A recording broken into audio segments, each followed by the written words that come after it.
이것을 후세의 오종법사라고 이름하고 있다. 사만타바트라는 이 오종법사의 경전수행을 하는 사람이 사만타바트라고 행을 하는 사람이라고 말한다. 즉 사만타바트라 즉 보현의 행이란 법화경을 오랫동안 익히는 행을 하는 것이라고 말하고 있다. 보현행이 뭐냐고 묻거든. 법화경에서 보현행이 어려야 돼요. 화엄경에서는 아닙니다. 법화경에서 보현행이 무엇이냐면 오종법사, 소위 오종행을 하는 것, 수지, 독, 송, 해설, 서사 이 5가지를 하는 사람을 보현이라 한다. 수지만 하면 안 되고 독송만 해도 안 되고요. 해설도 하고 소사도 하고 5가지를 다 해야 되죠. 앞에서 말한 바와 같이 여러 경전 수행 중에 사만타바트라 보살은 무량겁에 걸쳐 보살 수행을 해왔기 때문에 그 결과 사만타바트라 보살은 행을 대표하는 보살이라는 성격이 부여되고 있다. 그러나 이 법화경 가운데에서 그 사만타바트라의 행이야말로 법화경 수행, 구체적으로 오종법사를 지정하는 것이라고 하겠다. 바로 여기에 법화경이 사만타바트라 보살을 이 28장에 이르러 비로소 등장시킨 의의가 있는 것이다. 이 28장에서는 여러께서 멸투하신 후에 법화경을 받아들여 간직함을 테마로 하여 그 경전을 수지하는 행위 사만타바트라의 행위라고 함으로써 사만타바트라 보살의 성격을 매개로 하여 법화경의 행을 전 불교 중 보살행으로서 자리잡게 하고 그 행자를 사만타바트라가 수호한다고 하는 것을 설해서 법화경 경전을 여러께서 멸도한 후 험악한 세상에서 널리 유포할 것을 권장하는 것이 이 법화경의 의도이다. 이와 같은 사만타바트라의 서원에 대해서 석종께서는 이를 찬탄하고 다시금 법화경 수행의 공덕이 높고 큰 것임과 수행자를 적대시하는 사람의 죄가 크다는 것을 밝혀서 이 법화경에 대한 믿어 간직함을 권장하고 그 설법을 끝맺는 것이다. 묘본문화경은 이 28장 법화경 보현보살 권발품으로서 법화경의 막을 내린다. 그러나 정법화경이나 번본 등의 이 묘본문화경 위의 여러 경전은 모두 28장을 26장으로 하며 최종장 즉 27장으로는 묘본문화경의 22장 총무품이 놓여있다. 일반적으로 경전의 맨 끝에는 이 경전을 누구에게 위촉한다라는 기술이나 위촉을 퇴말한 장을 두는 것이 보통 스타일이니까 다르게 이 묘본문화경만이 그 구성의 특색이 보인다고 하겠다. 그래서 이러한 특색 때문에 구마라지바가 일부러 이렇게 편찬을 다시 했다 이런 설도 있게 되는 겁니다. 5번째요. 그러면은 이 법화경을 믿는 사람이 받는 공덕과 이익은 과연 무엇인가?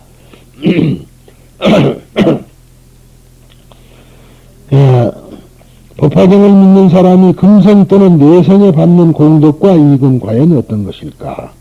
이 28장에는 다음과 같이 설해져 있다.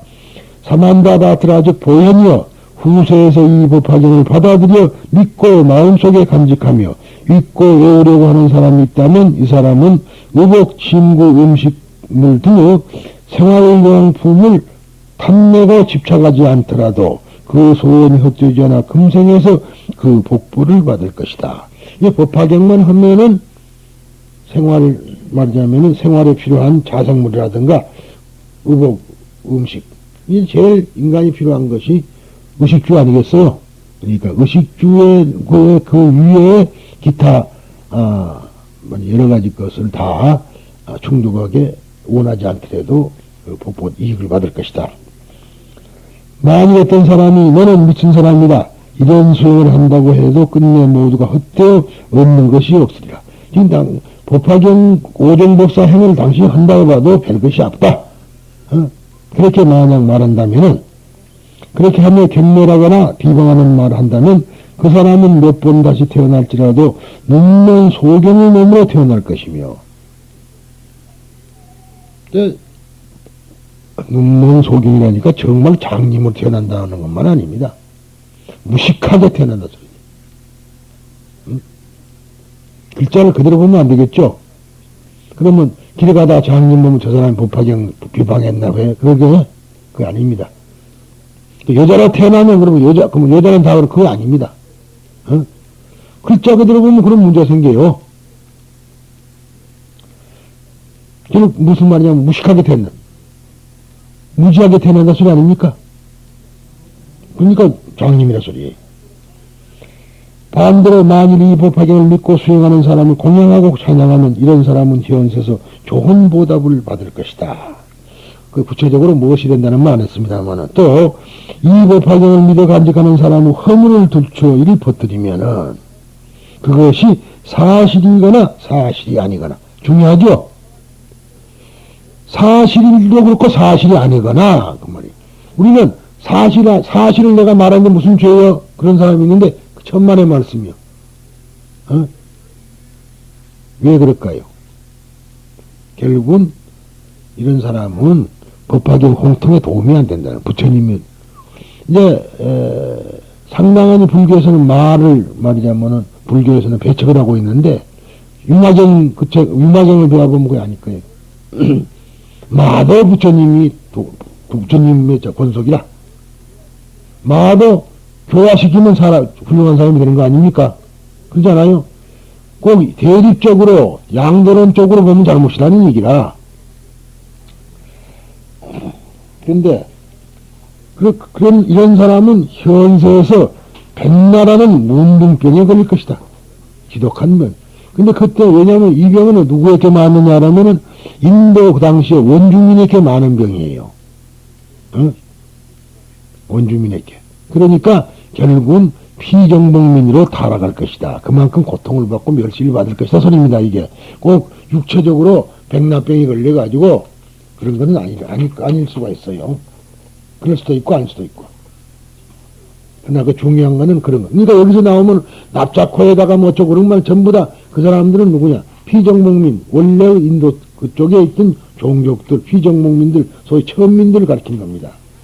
만일 법화경을 믿고 수행하는 사람을 경멸하여 비웃는 사람이 있다면 그 사람은 몇 번 다시 태어나도 태어날 때마다 이빨 사이가 성그러 벌어지고 또 봅시다. 어디 이빨 이렇게 성그러갖고 가운데가 떡떡 벌어진 사람은 지나가다가 보고 웃고 저 사람 법화경 전생에 법화경을 비난했나 보다 그러라고. 또 입술 모양이 보기 흉하며 납작코에 손발이 구워 비틀거나 사팔뜨기 눈에다 몸에서 추악한 냄새가 항상 나고 부스럼 종기가 나서 피고름이 흐르고 뱃속에 물이 차는 고창병과 숨차고 기침하는 등 크고 많은 병을 앓을 것이다. 그러니까 뱃속에 이렇게 복수가 차는 거 있죠. 이제 그만큼 말하자면은 간절하게 법화경을 이런 말로서 이제 말하면은 믿음으로 이런 말을 통해서 믿음으로 인도하는 겁니다. 이게 이익을 준다고 꼬시는 게 아니라 이번에 공갈로 협박을 하면서 이제 하는 거죠. 얼마나 이 경쟁이 중요하면 이렇게 협박을 하겠어요. 어? 좋은 사람들한테는 협박이 중요해. 한동안 1960년대, 70년대 그 초반에는 금무렵입니다만 그때만 하더라도 장사꾼들이 다니면서 두서너시 다니면서 그 집에 갔다 물건 살라 그러면은 그 집이 무슨 돈이 있어서 사지 마라 그래. 그냥 가. 약이 올라서 쫓아가가지고 왜 당신 내가 돈이 없단 말이야. 이거 당장 내놓으시오. 그러고 팔거든. 그런 사람도 있었어요. 그런데 그런 협작꾼이 돼서는 안 되고 정말로 소중하고 귀하다 보니까 이런 글이 나왔으리라고 한번 생각해 보셔야 됩니다. 그리고 또 혹시라도 그런 사람이 있으면 저 사람은 그렇지 않는가 하고 의심해봐도 상관이 없어요. 그러나 글에 밑을 봐야지 글 위를 봐서는 안 된다. 그래서 문자라든가 글에 의지하지 않는다 그러잖아요. 불린 문자. 그런 뜻에서 나온 소리입니다. 그러니 보렴여 만일 이 법화경을 믿어 간직하는 사람을 만나거든. 그가 설령 멀리 있다 하더라도 즉시 자리에서 일어나 마치 부처님을 공경하는 것과 똑같이 공경하여 맞이하도록 하여라. 즉 법화경을 수지하고 독송하는 사람은 금생의 삶을 위해 필요한 의복, 침구, 음식 등을 탐내고 집착하지 않더라도 원하는 대로 얻을 것이며 나아가 온갖 병에 걸리지 않고 신체도 아름다울 것임을 부처님께서는 우리들에게 약속하고 계신다. 뿐만 아니라 우리가 이 세상을 하직하였을 때에는 과연 어디로 갈 것인가 하는 것, 즉 죽은 다음에 대해서는 아래와 같이 설하고 있다. 지금 이제 이 법화경을 그래서 28분까지 안 읽어본 스님들이 너무 많기 때문에 문제가 있는 거란 말이에요. 그런데 뭐라고 되어 있어요? 제12장 제바달다품에 앞으로 오는 세상에 만일 선남자 선여인이 백년하에 가르친 이 장을 듣고 티없이 맞고 깨끗한 마음으로 믿고 공경해 의심치 않고 당혹하지 않는 사람은 지옥악의 죽생 악한 갈래에 떨어지지 않고 즉 사막도에 떨어지지 않고 시방의 부처님 앞에 태어날 것이며 태어나는 곳에서 항상 이 법화경을 들을 것이다. 만일 사람이나 하늘에 태어나면은 즐거움이 가득한 생활을 하게 되고 부처님 앞에 태어날 경우에는 자연히 연꽃에서 보살로 태어나리라. 자, 연꽃 이번에 가서 구경 잘했죠? 정말로 한국에서 나도 못 본 거 참 많았는데 그 전에 가서 보고 깜짝 놀랐어요. 그 수련 같은 것 말이에요. 그러니까 가르치지면서도 연꽃이 오므라뜨다 피졌다. 그거 생각 안 해봐. 그건 별로. 한번 피면은 그런 줄 알았더니 밤이 되면 오물고 낮이 되면 피고. 잠잔다고 수련이야. 뭐 다르지. 그렇지만은 물론 종자야 다르죠. 그렇지만은 그러한 우리가 이게 연꽃에서 이렇게 피어난다는 건 보살이 된다는 소리라 이거예요. 연꽃은. 그래 그 소리를 그러니까 옴만이 파트마훔 판매훔 옴문 빼놓고 많이 보배구슬이여 파트마 즉 연꽃 위에 보살 보배예요. 그러니까 연꽃에 태어난 보살 보배가 뭐야? 관세음보살이라. 그럼 그것이 보살 즉 우리라 그런 소리 아닙니까? 그리고 했고 또 제23장 야광보살 본사품에서는 만일 열애가 멸돈 후 5번째 500년에 이르러 어떤 여인이 법화경을 듣고 이 설한 같이 수행한다면 그 수명을 다한 뒤에 아미타 부처님께서 많은 대보살들에게 둘러싸여 있는 극락세계에 가서 연꽃 가운데 보배자리 위에 태어날 것이다. 참 좋은 얘기입니다. 그런데 이제 여기서 적신성불이냐 역겁수행이냐는 문제가 나와요. 근데 한 번도 적신성불은 사람 못 봤지. 그죠? 역겁수행은 봐도. 그러니까 그래서 일련대사는 적신성불론을 부르짖게 된 겁니다. 그 차이가 있죠. 또 2장, 즉 28장 보현보살 군팔품에서는 만약 이 법화경을 다만 옮겨 쓰기만 해도 그 사람은 죽은 뒤에 도리천에 태어나게 되고, 이 보살님들 이거 법화경 한번 써봐요. 도리천에 태어나봐야지. 어? 아니 부처님은 절대 거짓말 안 해. 그곳에 태어날 때에는 84,000의 천녀들이 많은 음악을 연주하면서 영접할 것이며 그 사람은 7가지 보배로 만든 하늘머리에 쓴 채로 도리천에서 시봉하는 아름다운 여인들로부터 시중을 받으며 얼마나 호화롭겠어요? 안락하게 지낼 것인데 하물며 이 법화경을 믿어 간직히 읽고 외우며 바르게 기억하고 그 뜻을 잘 이해하여 가르침대로 행하는 사람의 공덕은 더 말할 것이 있겠습니까? 쓰기만 해도 그러니 이번에 수지하고 독송하고 해설한다면은 그런 사람들은 말해서 뭐가 되겠느냐.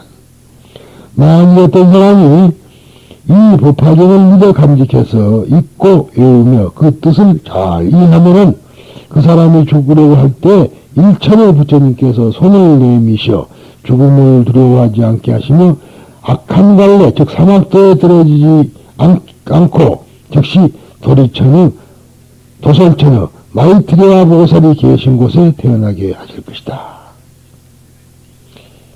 도솔천에 이제 태어난다. 도솔천. 도솔천궁에 태어난다. 근데 이 도솔천이 정말 있는 줄 알면 안 되죠. 천신으로. 그게 이제 사실 그래요. 그러나 이걸 다른 면에서, 다른 각도에서 보면 이렇습니다. 부처는 절대로 부처로서, 부처 자신이 아무 연 없이 육도로 못 내려오거든. 그러니까 일단은 하늘로 와요. 천신으로. 그래갖고 거기서 스탠바이 해가지고 그 다음에 이쪽으로 온다. 그러면은 우리가 발상록에 부처님께서 어디서 오셨죠? 도솔천 내원궁에서 오신 거라. 이게 지금 미륵이라. 그러니까 결국은 우리가 우리의 과거 말하자면 당신은 누구십니까? 누구시길래 하는 식으로 그렇게 노래도 있습니다만은 정말 내가 누구냐 이 말. 내가 누구냐? 내가 과연 어디서 왔느냐? 보레진 쓰레기통에서 왔느냐? 그렇지 않고 도솔천 내원궁에서 왔느냐는 것만 알면은, 그런데 또 되지 못하게 아무것도 아닌 주제에 나는 내가 내원궁에서 왔다. 내가 부처니라. 내가 미륵이다. 그런 작자들도 있잖아요. 그래서는 안 되고 정말로 그러한 행을 걸맞는 행을 해야 된다는 얘기가 엿볼 수가 있습니다. 라고 사만타 바트라 보살이 말한다. 이렇듯 법화경을 수지하고 읽고 외우며 해설하고 옮겨 쓰는 사람은 극락세에게 태어나거나 혹은 성불하기 위해 차례를 기다리고 있는 도솔천에 태어난다는 약속된 미래가 있으니 이 얼마나 최고 행복한 가르침인가를 알 수 있다. 그렇잖아요. 참 행복된 경전이에요. 그러므로 법화경을 믿는 우리들은 열심히 법화경을 가르침대로 수행하여 살아있는 동안에는 최고 인격자 즉 성불이 되는 것이요. 죽은 뒤에는 원칙은 삶과 죽음이 없고 영원히 사는 것이지만은 극락세계의 아미타 부처님 앞에 보살로 태어나거나 다음에 미륵불이 되기 위해서 도리천에서 이 사바세계 하강하려고 때를 기다리는 사람이 될 것이다. 참으로 통쾌하고 통쾌한 일이 아니고 무엇이냐. 보면은 너무 통쾌한 일 아닙니까? 수지독성 해설을 써서 제대로 한다면은 딴원당상이네. 그러니 이 얼마나 좋냐 이 말이야. 그런데 실제 아무것도 모르고 그냥 입으로만 제목이나 부르고 스님 고사리 나는 고사리 불이 있는 줄 알았어요. 이런 식으로 그렇게만 해서야 법화경은 아무런 가치가 없다. 그런 얘기가 됐습니다. 그러면 이제 결론이요. 뭐 여기까지 해서 이제 법화경은 거의 끝났고, 그러면 이 법화경이 언제 우리나라에 왔는가? 우리나라에 언제 법화경이 전래되었는지는 정확히 알 수 없다. 고려 대각국사 문집 제3에 의하면은 법화경을 소위경전으로 하여 수행하는 고려의 천태종은 신라 원효대사를 조사로 한다고 명언하고 있다. 천태종이 천태대사를 조사로 하지 않고, 말하자면 고려 천태종은 원효대사를 조사로 삼았습니다. 그것은 원효대사가 법화경 종요 일권과 그 밖의 법화경 요략 등 동, 약술 또는 법화경 방편품 요간 각 일권을 저술하였기 때문이다. 그런데 소홍고승전에 의하면 천태지자 대사의 스승인 남학해사 스님에게, 남학해사 스님이 쓴 책을 우리가 한번 배우고 있죠. 지관, 대승지관. 수승계 수학한 신라의 형왕법사, 즉 백제인이라고 합니다. 형왕법사가 있어서 지자대사와 같이 동문동학으로 남학대사에게 사사하여 같은 자리에서 똑같은 법화산면을 증득하고 신라에 들어와 법을 넓혔다고 한다. 또 신라의 영광대사가 천태지자대사의 강하에서 법화를 배우고 묘관을 닦아 증오하여 귀국한 후 법화를 널리 폈다고 한다. 이것이 소홍고승전에 있는 이야기입니다. 이상은 천태대사의 종의를 대성한 이전의 일이니, 이게 천태대사가 말하자면 종의를 이루기 전의 이야기예요. 이건 전부 다 일이니, 이들은 다만 법화를 전했을 뿐 조직적인 천태교관에 의해서 법화경을 넓힌 것은 아니었다. 천태대사가 천태종의 종지를 조직한 것은 그의 제자인 장안대사에 의해서 천태종의 장소에 집결되어서 교관이 명백하게 성립된 뒤에 사승으로서 한국에 전해온 것은 창종 후 137년 지난 중국 천태의 제5조인 현계의 문인이었던 신라, 법용, 이응, 순영 세 사람이라 할 수 있다. 그리고 얼마 후에 신라 경숭왕의 그년에 자린이 고려의 천태종을 전했다고 한다. 고려 광종 11년에 송나라에서 사신을 보내 법화의 경소를 구함으로 채관법사를 송나라에 가도록 했다. 그는 송에서 낙의 의적을 만나 천태의 사교익을 저술하는 등 10년 동안 크게 활약했다. 이어서 덕선과 지종이 송나라에 가서 천태 사무관을 받고 들어와 천태 교관을 선전했다. 그래 고려 천태종을 개창한 대각국사 의천은 문종의 넷째 왕제로서 11살 때 왕사인 화음종의 난원에게 출가하여 15세에 승통이 되고 15살에 승통이라 하면 종정이라는 소리인데 여기서 승통이라는 말은 그 당시 승통은요 지금 종정처럼 그런 게 아니고 종단이 없어요. 전체 승을 이끌는데 이끌 통짜거든 이게 통과한다고.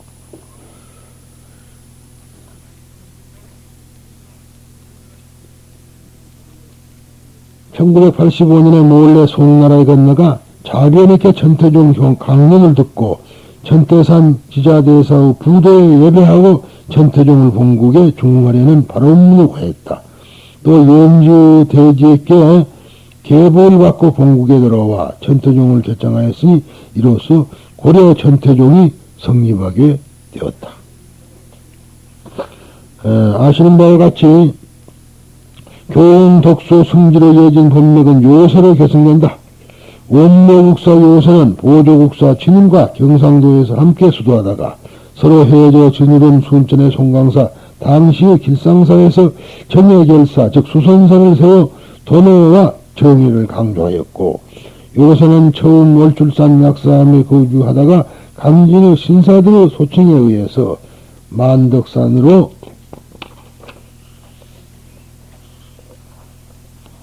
옮겨 살게 됐다.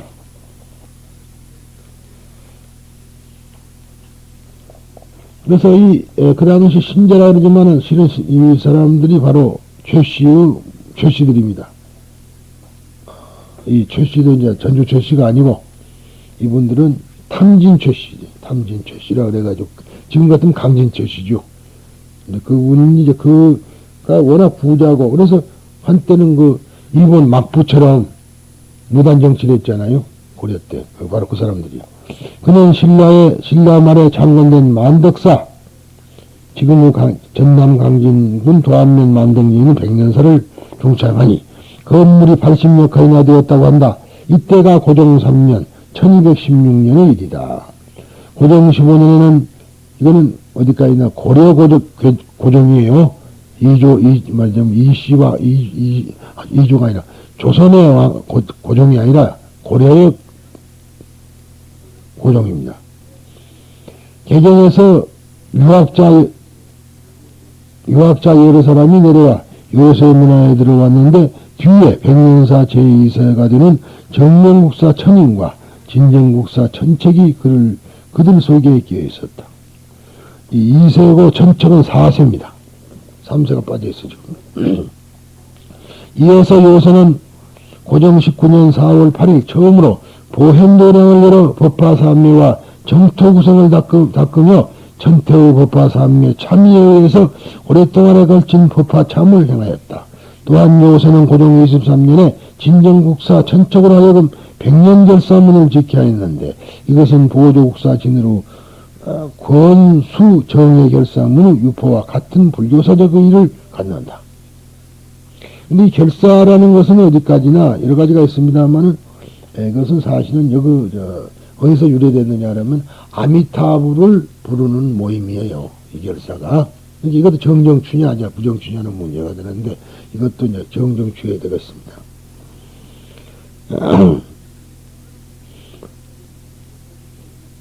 음모국사 요새의 백년결사는 만덕사에서 보현대령을 개선한 고종 19년을 출발점으로 하여 동항, 즉 고종 23년 1236년에 백년결사문이 작성됨으로써 정식으로 출범하게 된다. 그런데 요새의 백년결사는 진무 정예결사에 묻지않게 성행을 이루었다. 그리하여 백년사후 보현도량에 대해 도성을 강화도로 옮겨 무단정치를 하던 최씨들도 많은 관심을 가졌다. 1237년 여름에 고종이 요새에게 선사의 칭호와 함께 세찬을 드리기도 하였으며 1240년 8월에 최희가 개환의 요법연화경을 보현도량에서 조판하게 하면서 발문을 전했다. 그러니까 이 묘법연화경을 강진해서 했다는 얘기죠. 이 보면은 요새께는 득도한 제자가 38인, 개창한 사람 사찰이 가람이 5개소, 제명 입사한 사중이 300여 명, 멀리 인연을 맺은 사람은 불가성수라 하니 대중적인 지지를 받았다고 생각된다. 그런데 요새의 백년사는 진으로 수선선한 상당히 다른 사상적인 입장을 취하였다. 앞서 말한 바와 같이 요새가 참회와 정토를 강조한 반면 진으로는 도노와 정의를 강조했던 것이다. 이 도노라는 것은 이제 하다시피 즉시 성불하는 거죠. 그러니까 아까 말한 즉시 성불이냐 그렇지 않고 역급 수행한 뒤에 성불이냐 그런 차이입니다.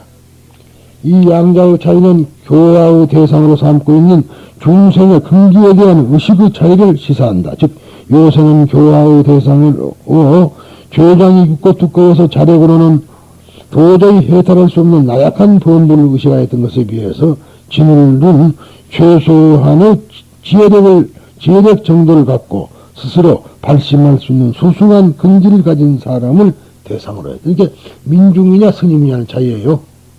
민중이냐 스님이냐. 요새의 주법을 계승한 천인은 사불산에서 만덕산에 들어와, 사불산은 경상북도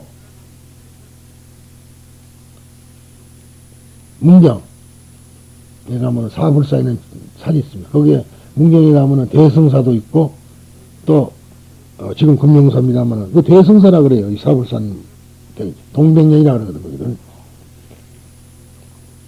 천인은 요새 불교 사상을 그대로 개성하였는데 그는 법화 사상을 기본으로 하여 정토관을 통해서 즉 아미타 불을 염함으로써 그 불교관을 표방하였다. 그리고 그는 보현부 도량을 개창하여 법화 사상과 정토 신앙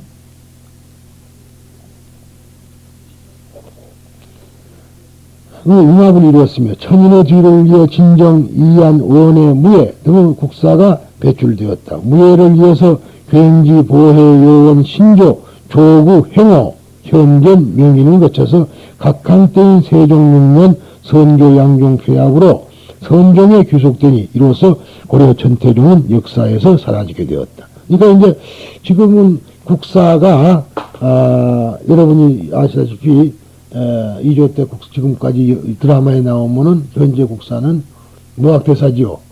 근데 무학대사고자는 자기 아버지 태상왕의 국사고 태종 때는 국사까지는 안 되지만 제일 의지했던 사람은 행호 스님이에요. 행호. 그래서 행호 스님이 이제 그래서 만덕산 그 백년사도 행호 스님 중창한 거거든요. 그래서 그랬던 겁니다. 그러니까 그렇게 그 부파로 지금 이어 내려오는 소리예요. 그거가. 그리고 이제 그래서 그리고 나중에 세종 그때 합해지면서부터는 국사라는 말도 사라져 버리게 된 겁니다. 그래서 천태종은 결국 선종으로 귀속됐다 이 말. 선종으로. 그런데 약 500년 후에 수원 명주사 출신인 대원강 김정은 스님과 한국법화정의 창종주인 물착 해선당 김윤흥 스님은 일찍이 법화경에 심취하였으나 천태종이 이 땅에서 그 모습을 감춘 지가 너무 오래되어 이 법을 배울 길이 없었다. 그런 가운데 김혜선 스님은 우연히 1년 전 개통 후 일본 스님과 사귀어 의식작법도 배우게 되었으며 정은 스님은 1927년에 처음으로 수원의 묘사를 창간하였고 같은 무렵에 서울에서는 혜선 스님이 중구 목동에서 처음으로 법당을 개설하니 이것이 한국 불교 법화정 후 맹화이며 일제로부터 해방이 된 1945년에 대승불교 법화회를 조직하니 이것이 한국의 법화종단이 생긴 효시가 되었다. 이래하여 법화삼매 참회와 아미타불을 위험하는 고려 천태종과 법화경 삼묘품과 나무모범면화경을 구청하는 법화종은 똑같이 법화경을 소위경전을 하지만 그 수행 방법에서 전혀 다르게 된 것이다. 간략하게 내가 여기서 매듭을 지어놓은 겁니다. 그러니까 쭉 내려왔으면 되는데 그런 것 때문에 할 수 없이 일본 쪽으로 흐르게 된 것이다. 그런 소리를 하게 된 거예요. 그리하여 오늘날의 법화종단은 모두 혜선 스님로부터 비롯된 것이어서 단 영산법화사만 줘야 된 거예요. 그래서 수행 방법, 비록 종단의 명칭은 다르지만 모두가 한결 같음을 밝혀둔다. 그렇게 해서 결론을 짓고 있습니다. 그리고 여기에 보면 이제 묘법연화경이 개판된 연대를 좀 대충 이렇게 해놨어요, 제가. 그러니까 이것은 여러분이 안 읽어보시고, 해인사판, 지금 우리가 사용하고 있는 것이 해인사판입니다. 제가 지금, 우리가 현재 사용하고 있는 거 있죠? 묘법연화경, 매자작시 이하령 중생 득임무상해 하는 거는 해인사판이에요. 그걸 우리가 알아야 돼. 그럼 왜 내가, 일본 것을 안 하고 해인사판을 하는가? 뜻을 알겠죠, 제 뜻을. 응? 여기 나오다시피 1936년 12월 15일에 개판된 것을 그대로 옮겨다가 쓴 것이 지금 우리가 사용하고 있는 거고, 혜선 스님은 가져온 것이 뭘 가져왔냐면 일본판을 가져온 거라. 어? 그러니까 그거는 매자작 시념 이하령 중생 득임무상 도구로 되어 있다 이 말이야. 어느 것을 하겠어요? 그러니까 그거는 그거랑 똑같은 그 뜻이 다른 건 아닙니다. 그러나 기왕이면은 한국에서 한국 법화를 하려면은 한국에 있는 해인사판을 갖고 해야지 어디 것을 해야겠어요? 말이 좀 지나칠는지 모르지만 이것이 바로 고려대장경이에요. 지금 해인사판이라는 게. 자, 그 다음에 제일 밑에도 이제 이 밖에도 복천사, 영복사, 대흥사, 군자사, 규신사, 장파사, 통도사, 신흥사, 표운사, 영각사, 직지사, 운흥사, 교문사, 몽학사, 안항사, 신강사, 중흥사, 가야사 등의 한문 판본이 있고 언어본도 있다. 또 그군서에서는 대성교회판, 구경노범연화경, 문정현 스님의 번역본, 영산법화사판, 심동웅 스님의 노범연화경, 졸력 최신 우리말 법화경, 기타 수많은 중요법이 있으나 지면관계로 생각한다. 그렇게 했고요. 그리고 이제 뒤에 여기서 내가 다만 알려주고 싶은 거는 이 법화삼매 참여를 지금 우리가 하고 있는데, 지금 앞에 안 하는 거 있어요. 총가타는 이제 아차도량 여제주 이것은 우리가 이 법화 참여에 있는 겁니다. 그거는 맞는데, 시방일체, 이거 일심경례 시방일체 상주불 그러거든요. 근데 우리는 지금 일심경례 시방일체 상주불타 그러죠. 아니, 그 이제 뒷분들 세 분은 지금 알고 있는 소리를 그냥 특히.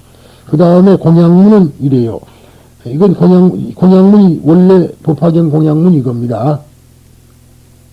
그러니까 우리처럼 말하자면은 광명운대 주변 법계가 아니에요. 이것이 원래가 법화경 거고. 그 다음에 이제 경례단이라 그래갖고 절하는 거예요. 일심경례 서가문입을 해서요.